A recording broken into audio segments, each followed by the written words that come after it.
Présidindon, à tous, mes chers compatriotes. C'est avec un immense honneur, une immense joie que je m'adresse à vous en cette fin d'année 2022.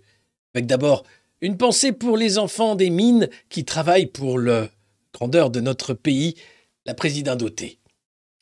Vous êtes nombreux à réclamer chaque année ce message qui vous fait chaud au cœur et qui vous aide à tenir. Alors, nous allons revenir ensemble sur 2022, une année horrible qui vous a fait peur, comme d'habitude. Mais 2023 sera sans doute encore pire.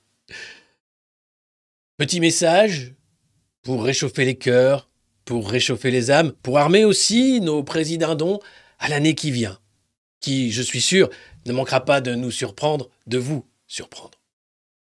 Mais d'abord, 2022. Une année dont nous pouvons être collectivement fiers. Outre la réélection chez nos voisins français d'Emmanuel Macron, un extraordinaire président que je salue ce soir, nous avons échappé à la finale de Baudruchon. Encore une fois, l'équipe de la présidindauté n'a pas pu accéder aux sélections internationales, mais nous sommes fiers de nos joueurs. Ensuite, l'état de l'économie. Ici, l'élevage se porte bien et nos poulets, nos dindons, nos dindes, nos volailles se vendent à l'international avec un succès toujours renouvelé. Tout comme d'ailleurs nos armes de destruction massive. Sous-marins invisibles, avions silencieux, canons qui tirent très loin et de manière très précise.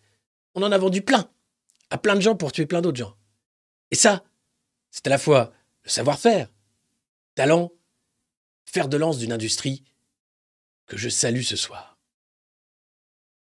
Ensuite, il y a les projets d'avenir que nous avons pu mettre en place avec les premiers blocs.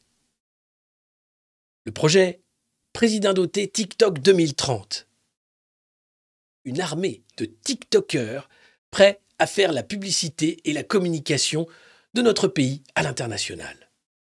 Des jeunes qui savent comment faire des stories TikTok mieux que personne pour faire en sorte que ce pays soit celui que les investisseurs préfèrent. Car oui, nous avons créé des emplois. Et beaucoup. Plein. Même s'il manque des chauffeurs de bus, il y a plein d'autres trucs, par exemple. Par exemple, des exosquelettes. Ça, c'est quelque chose qu'on sait faire. Eh bien, surtout dans la construction. Enfin, évidemment, il y a l'avenir. Ceux que nous regardons de haut parce qu'ils sont petits, nos piou-piou.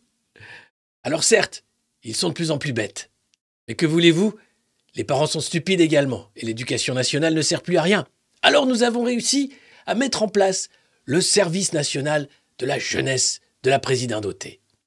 Plutôt que d'apprendre des idioties, comme des théorèmes, ou bien lire et écrire, dès 6 ans, nos jeunes vont apprendre à combattre. Le corps à corps, le combat au couteau, le combat sabre samouraï, la filiale ninja, et toute la formation continue au long de la vie pour pouvoir se battre avec tout et n'importe quoi. Ça, c'est la présidindauté qu'on aime. D'ailleurs, le service national de la jeunesse va permettre des stages longs, de plus de 3 mois, dès 6 ans, en milieu hostile, terrain aride ou terrain gelé, stage de survie, loin de leur famille, nos piou-piou vont apprendre ce que c'est que la vie à la dure, pour devenir des vrais présidindons.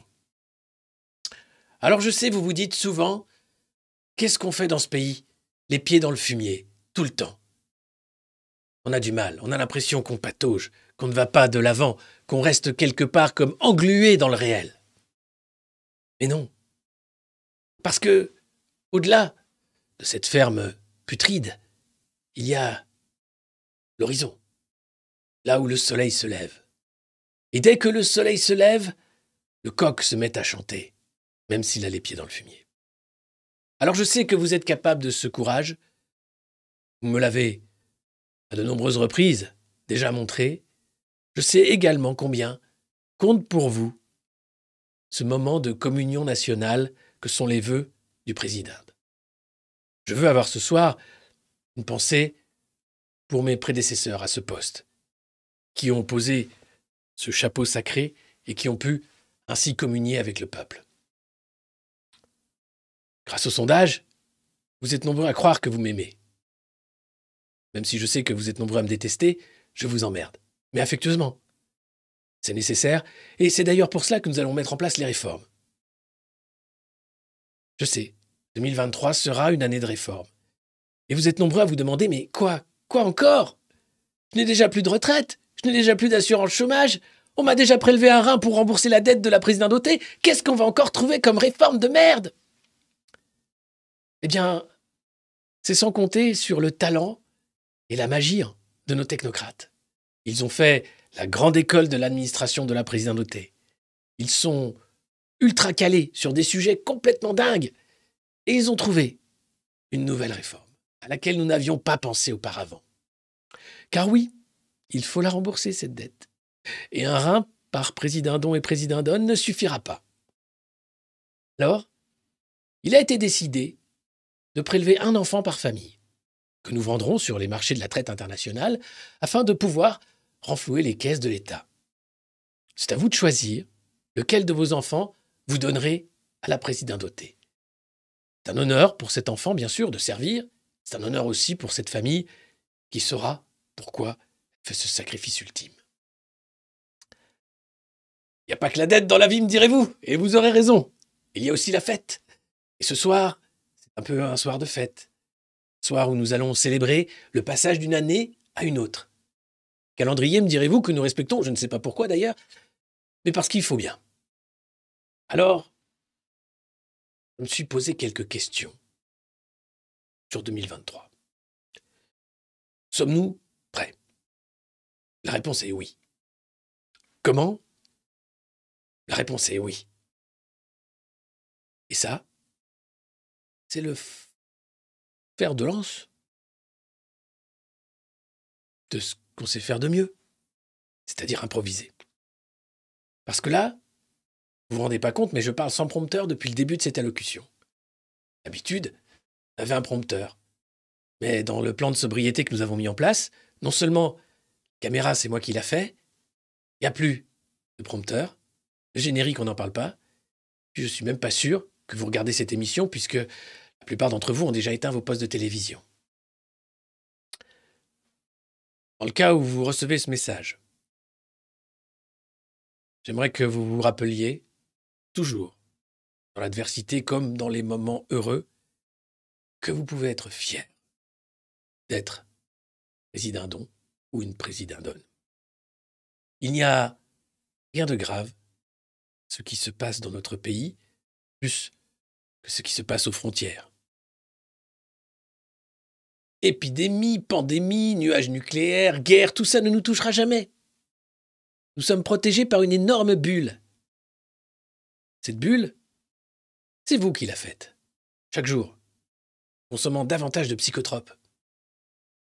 Grâce à la sécurité sociale et à ces moyens sans cesse renouvelés, nous avons pu créer une drogue de synthèse qui provoque une accoutumance certes minime et une dépendance légère, mais qui vous permet de voir la vie en rose, comme moi, qui vous permet de vous rendre compte que vous avez une chance exceptionnelle, de vivre dans un pays extraordinaire.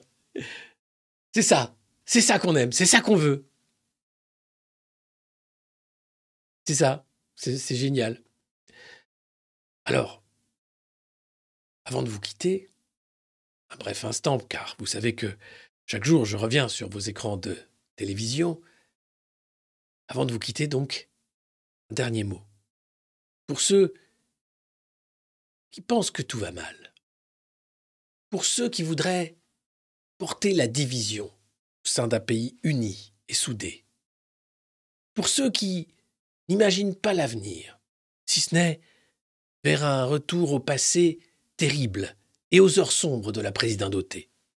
À ceux-là, j'aimerais leur dire qu'ils aient bien à se faire cuire le cul. Hein, on n'a pas besoin de eux. Alors, les autres, ceux qui m'aiment, ceux qui aiment la présidentauté, bravo, vous êtes le sel de ce pays. Vous êtes la classe incarnée. Voilà, c'est ça que j'aime, moi. Pas ceux-là. Donc à eux, rien. À vous, merci. Et bonne année 2023. Le sort vous soit favorable. Au revoir 2023. Je vais mettre le générique parce qu'il n'y a plus personne. Évidemment, c'est moi qui fais tout. C'est dingue. Au revoir, année pourrie. Je te quitte et je pas parce qu'on va changer d'année que les choses vont changer.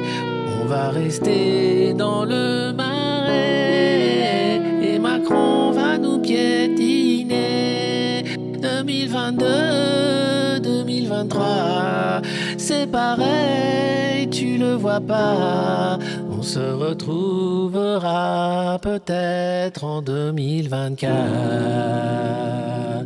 En 2024.